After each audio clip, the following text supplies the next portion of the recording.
हम बात करते हैं बच्चों बायोलॉजी की। बायोलॉजी सेक्शन में आपको क्या क्या पढ़ना है 2025 के लिए। तो पहला डाइवर्सिटी इन लिविंग वर्ल्ड। इसमें आपको 4 चैप्टर दिए हुए हैं, याद रखिएगा 4 चैप्टर दिए हुए हैं। पहला दिया हुआ है what is living, the living, ठीक है। द लिविंग वर्ल्ड में पहला है the living, what is living, biodiversity, need of classification, taxonomy और systematics, concept of species, taxonomic hierarchy और बाइनोमियल नोमेनक्लेचर। ये चैप्टर 1 हो गया बेटे। दूसरा है क्लासिफिकेशन। तो इसमें 5 किंगडम क्लासिफिकेशन में 4 किंगडम पढ़ा दिया गया है आपको। 4 किंगडम पढ़ा दिया गया है, 3 किंगडम शायद पढ़ाया गया, 3 किंगडम प्लांटी और एनिमालिया के लिए अलग से बनाया गया, प्लांटी और एनिमालिया के लिए। तो प्लांटी आप यहाँ पढ़ोगे और एनिमालिया उसके आगे पढ़ोगे। 3 किंगडम इसमें पढ़ाया गया है। तो 5 किंगडम क्लासिफिकेशन, पुराना classification, artificial classification, 2 system, 3 system, 4 system, 5 system classification, ठीक है। उसके बाद मोनरा, प्रोटिस्टा और फंजाई, ये तीन किंगडम आपको पढ़ा दिए गए हैं। उसके बाद लाइकेन, वायरस, भिरुवाइड और प्रियॉन्स ये भी पढ़ा दिए गए हैं, ठीक है। भिरुवाइड्स को टियोडाइनियर ने 1971 में खोजा था, ये भी बता दिया गया है। उसके बाद आपको प्लांट्स पढ़ने हैं, ठीक है। प्लांट किंगडम जिसको आप कहते हो, salient feature and classification of plant into 4 major group, पांचों पढ़ने हैं इनटू मेजर ग्रुप्स, 4 नहीं मेजर ग्रुप्स। कौन कौन? एल्गा, ब्रायोफाइटा, टाइडोफाइटा, जिम्नोस्पर्म और एंजियोस्पर्म, ठीक है। एंजियोस्पर्म कुछ यहाँ भी पढ़ा है, कुछ यहाँ भी पढ़ाया, तो ध्यान से पढ़िएगा, ठीक है। इसमें एंजियोस्पर्म। उसके बाद आपको पढ़ाना है साइलेंट फीचर ऑफ उसके बाद एनिमल किंगडम आपको अलग से पढ़ाया है। Silent feature of classification of animals, वही कैसे कैसे बांटे हैं, सेलुलर लेवल, ठीक है, सेलुलर लेवल, टिश्यू लेवल, ठीक है। तो वही सब। Non chordate to phylum, non chordate up to phylum level, non chordate से लेके फाइलम लेवल तक, कॉर्डेट तक और क्लास लेवल तक। अब कॉर्डेट को क्लास लेवल तक पढ़ना है, कहाँ तक? वही मैमालिया क्लास तक, ठीक है। पीसेस से शुरू करके मैमालिया तक, ठीक है।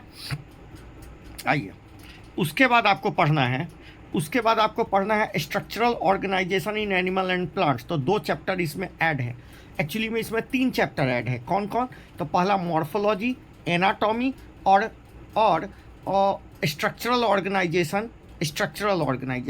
तो morphology and its modification, tissue, anatomy, plants का, flowering plants, root, stem, leaf, inflorescence आपके सिलेबस में है। दुए को इन्फ्लोरेसेंस पढ़ना है, साइमोस और रेसिमोस के टाइप नहीं, फ्लावर, फ्रूट, सीड।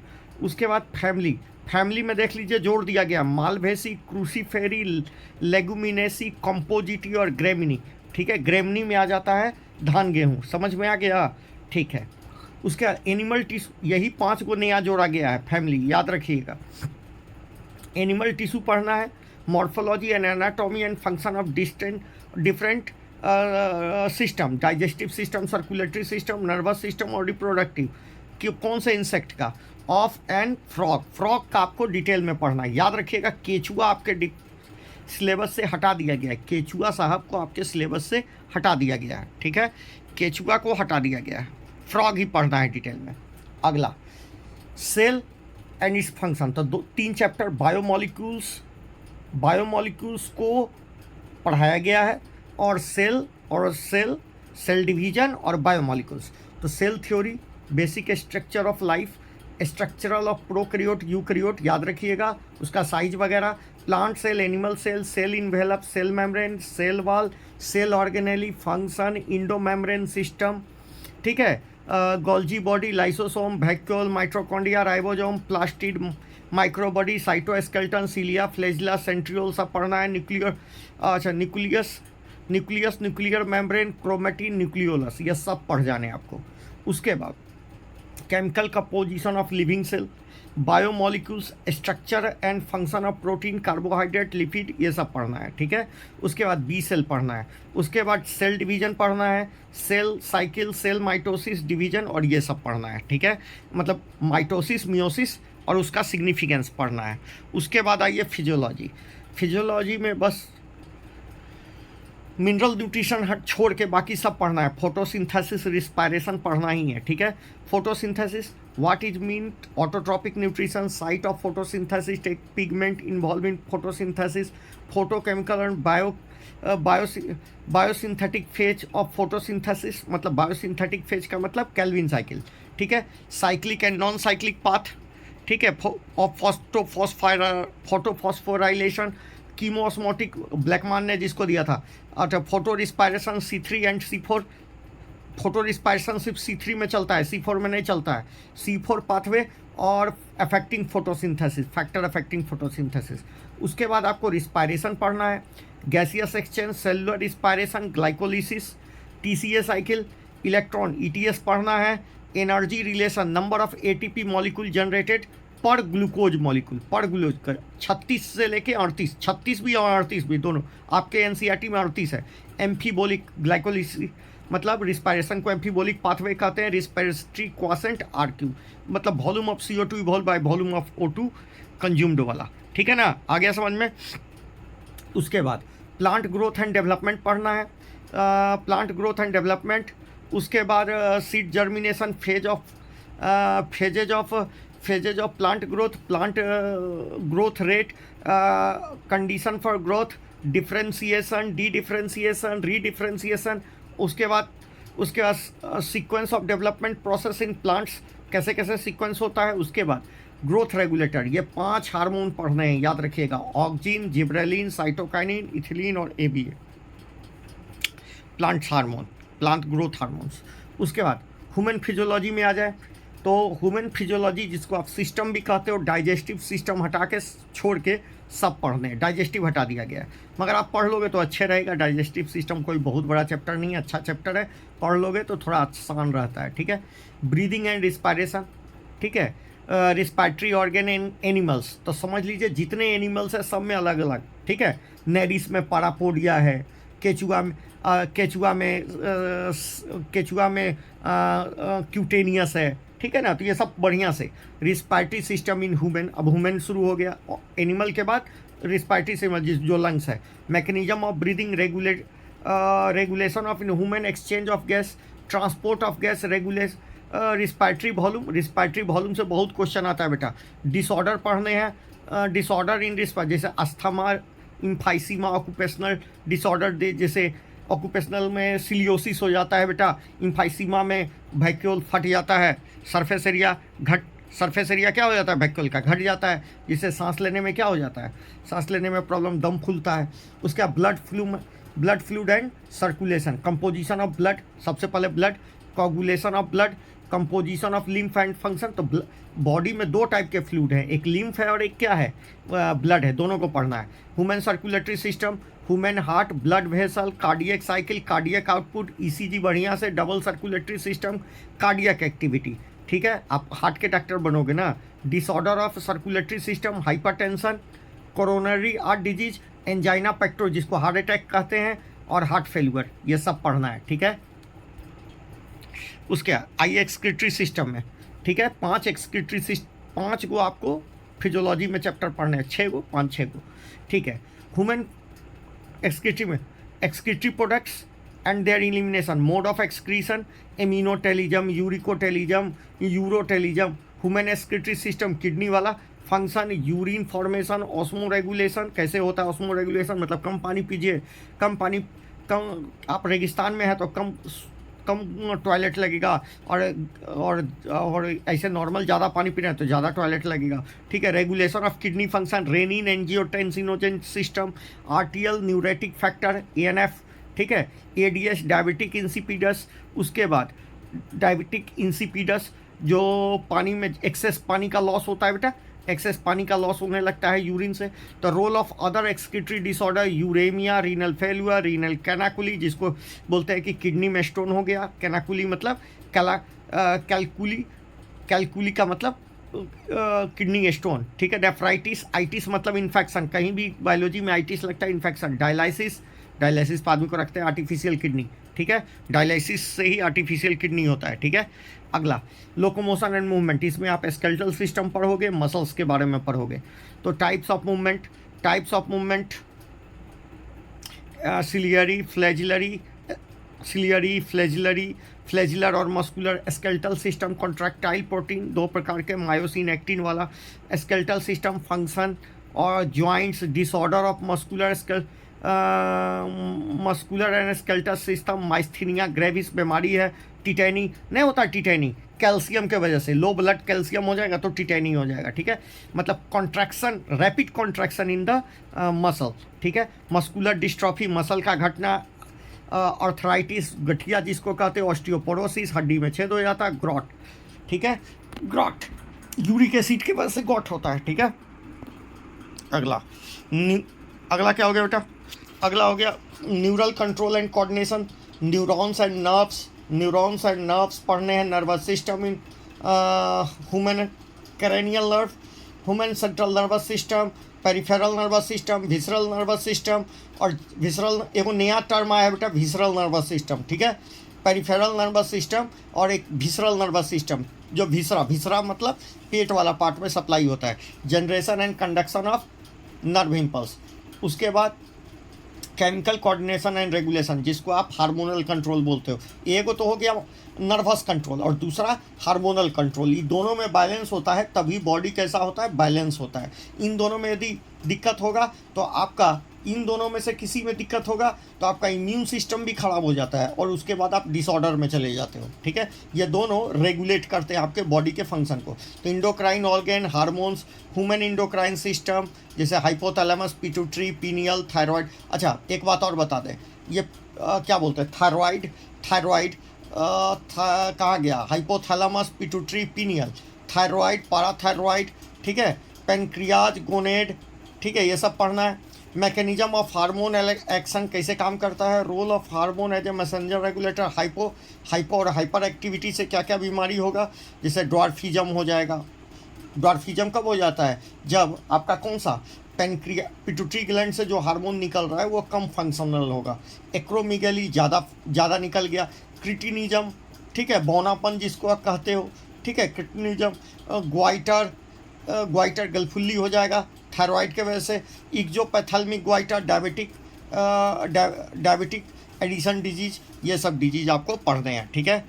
उसके बाद आइए 12 के चैप्टर में बात करें। तो 12 में पहला chapter sexual reproduction in organism हटा दिया गया है, sexual reproduction in flowering plants. तो फ्लावर का structure, development of male and female gametophyte, मतलब क्या बोलते हैं, पॉलन ग्रेन एंड एम्ब्रियोसैक का डेवलपमेंट, पॉलिनेशन एजेंसी, कौन कौन पॉलिनेट करता है, सबसे बढ़िया तो बीज करता है। आउटब्रीडिंग डिवाइसेस, जिससे आउटब्रीडिंग डिवाइसेस में आपको पढ़ना है जिससे सेल्फ पॉलिनेशन रुके, क्रॉस पॉलिनेशन बढ़े। Pollen pistil interaction, double fertilization आपको पढ़ना है। एंजियोस्पर्म में ही डबल फर्टिलाइजेशन देखने को मिलता है। पोस्ट फर्टिलाइजेशन इवेंट्स, फर्टिलाइजेशन के बाद ओव्यूल चेंज कर जाता है, ओव्यूल सीड में ओवरी चेंज कर जाता है, फ्रूट में ये सब। Development of endosperm and embryo, development of seed, formation of fruit, special mode of apomixis mimics sexual reproduction, asexual part है, ठीक है। Parthenocarpy, formation of fruit without fertilization, parthenogenesis, formation of seed without fertilization, polyembryony, जैसे आप क्या बोलते हैं, वो जो खट्टा वाला होता है ना, क्या बोलते हैं, नींबू के बिया को तोड़िएगा तो उसमें पॉलीएम्ब्रियोनी दिखेगा। Significance of seed and fruit formation, क्यों बनता है सीड और फ्रूट। ह्यूमन रिप्रोडक्शन अच्छे से पढ़िएगा। Male and female reproductive system, microscopic and artistic. Microscopic मतलब उसको काट के देखेंगे क्या क्या है, ठीक है। जैसे 230 गो क्या है, 230 गो क्या है, स्पर्मेटिक कॉर्ड, ठीक है ना। गैमेटोजेनेसिस, स्पर्मेटोजेनेसिस, और गैमेटोजेनेसिस में दो, स्पर्म का बनना और ऊजेनेसिस तो शुरू हो जाता है कहाँ पर, मदर के उम में ही, मगर वो मेटाफेज के, वो मियोसिस के डाइकेनेटिक फेज में जाके फंस जाता है, पता है ना। फिर 14 साल की लड़की होती है तब वो मैच्योरेशन में जाता है। मियोसिस 1 और मियोसिस 1 कंप्लीट करता है, ठीक है ना। उसके बाद क्या है बेटा, उसके बाद menstrual cycle, fertilization, embryo development, blastocyst formation, implantation, pregnancy, placenta formation, parturition, lactation, lactation मतलब दूध का बनना, ठीक है। अब ये चैप्टर तो आसान है, इसको तो आप एनसीईआरटी से ही निपटा सकते हो। क्या है बेटे?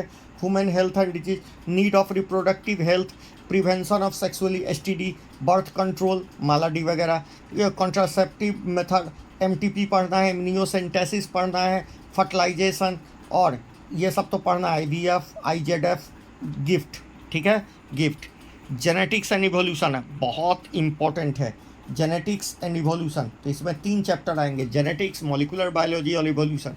जेनेटिक्स है मेंडेलियन इनहेरिटेंस, डिविएशन, मेंडेलिज, अच्छा, पोस्ट मेंडेलिज्म में आपको incomplete dominance, codominance, multiple allele, inheritance of blood group, pleiotropy, elementary idea of polygenic inheritance, chromosomal theory of inheritance, Sutton and Boveri, ठीक है, chromosomal theory of inheritance, chromosomes and genes, sex determination in humans, bird, honey bee, linkage, linkage का idea कौन दिया था? TH Morgan, crossing over, sex linked, hemophilia, colour blindness, Mendelian disorder in human जैसे thalassemia, chromosomal disorder in human, Down syndrome, Patau syndrome, Turner syndrome, Patau नहीं पढ़ना है, Down Turner और Klinefelter, molecular basis of inheritance, DNA और RNA का searching पढ़ना है, search of genetic material and DNA और RNA, search of DNA RNA, DNA का packing, DNA replication, central dogma, DNA से RNA और RNA से प्रोटीन बनना, transcription of genetic code, transcription, genetic code, translation, gene expression, regulation, lac operon बहुत अच्छे से पढ़िएगा, genome, human genome project, DNA fingerprinting, protein synthesis, protein biosynthesis, evolution में आपको बहुत चीज़ पढ़ना है बेटे। शुरू कीजिएगा इवोल्यूशन ऑफ यूनिवर्स से, बिग बैंग थ्योरी से, यूनिवर्सन, उसके बाद ऑरिजिन ऑफ, उसके बाद इवोल्यूशन ऑफ किसका, या फॉर्मेशन ऑफ यूनिवर्स से, फिर फॉर्मेशन किसका पढ़िएगा? अर्थ का, फिर आप ऑरिजिन ऑफ लाइफ और उस पर इवोल्यूशन। तो origin of life, biological evolution, evidence of biological evolution, palaeontology, सबसे बढ़िया तो एविडेंस पैलेंटोलॉजी है कि हमारा इवोल्यूशन है, comparative anatomy, embryology, molecular evidence, Darwin distribution, modern synthetic theory of evolution, जिसमें आप क्या पढ़िएगा? म्यूटेशन थ्योरी पढ़िएगा, mechanism of evolution, mutation and recombination, natural selection, example of natural selection वही इंडस्ट्रियल मेलानियम वाला, ठीक है, जीन फ्लो जेनेटिक ड्रिफ्ट, और पॉपुलेशन जेनेटिक्स में Hardy windward law, adaptive radiation, human evolution, ठीक है।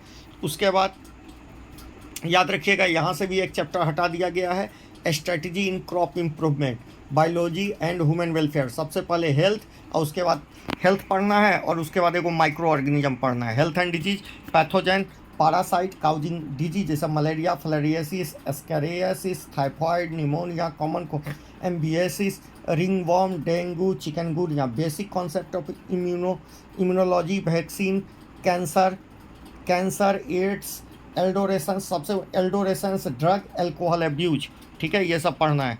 उसके बाद एक चैप्टर हटाया जा चुका है, microbes in human welfare in household processing, industrial production, sewage treatment, energy generation, और bio control agency and fertilization. उसके बाद बायोटेक्नोलॉजी में आपको 2 चैप्टर पढ़ने हैं बेटे, बायोटेक्नोलॉजी में 2 चैप्टर पढ़ने हैं, कौन कौन? Principle and processing of biotechnology, genetic engineering, ठीक है, principle and processing of biotechnology और जेनेटिक इंजीनियरिंग, ठीक है। उसके बाद एप्लीकेशन में एग्रीकल्चर में एप्लीकेशन करेंगे, हेल्थ केयर में एप्लीकेशन करेंगे।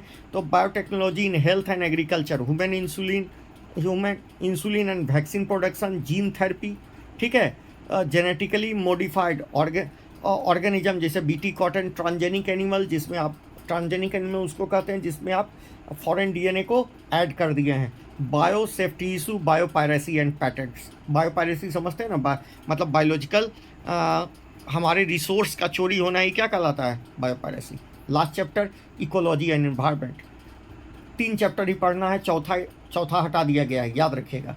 चौथा इन्वायरमेंट वाला हटा दिया गया, organism and environment, population interaction, mutualism, competition, predation, parasitism, population attitude, growth, birth rate, death rate और age distribution.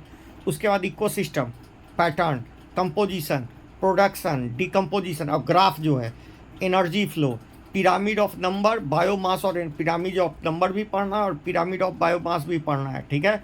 In pyramid of number, biomass और एनर्जी तीनों पढ़ना है। नंबर, बायोमास और एनर्जी। एनर्जी का पिरामिड हमेशा कैसा होता है बेटा? अपराइट होता है, पता है ना। एनर्जी का पिरामिड हमेशा अपराइट होता है। चलिए, इसका कोई एक्सेप्शन नहीं है। Biodiversity and its conservation, concept of biodiversity, pattern of, इसमें बहुत डाटा है बेटे, रटना पड़ेगा आपको। Concept of biodiversity, pattern of importance of biodiversity, loss of biodiversity conservation, hot spot endangered और species, extinction rate. Data book क्या करता है, मतलब एक्सटिंक्ट स्पीसीज का क्या रखता है, मतलब इसके ये एक्सटिंक्ट स्पीसीज का मतलब एक्सटिंक्शन के कगार पर पहुंच चुके स्पीसीज का डाटा रखता है। Biosphere reserve, national park, sanctuary और सेक्रेड ग्रुप। सेक्रेड ग्रुप होता है बेटा जहाँ पर हम मानते हैं, जैसे पीपल के पेड़ को हम भगवान मान लेते हैं कि उसमें ब्रह्मा जी रहते हैं, इसलिए उसको नहीं काटना चाहिए, तो this is called sacred group. ये बनाया गया था ताकि पेड़ को काटा उटा नहीं जा सके। समझ में आ गया? तो यह आपका रहा बायोलॉजी का सिलेबस। Thank you.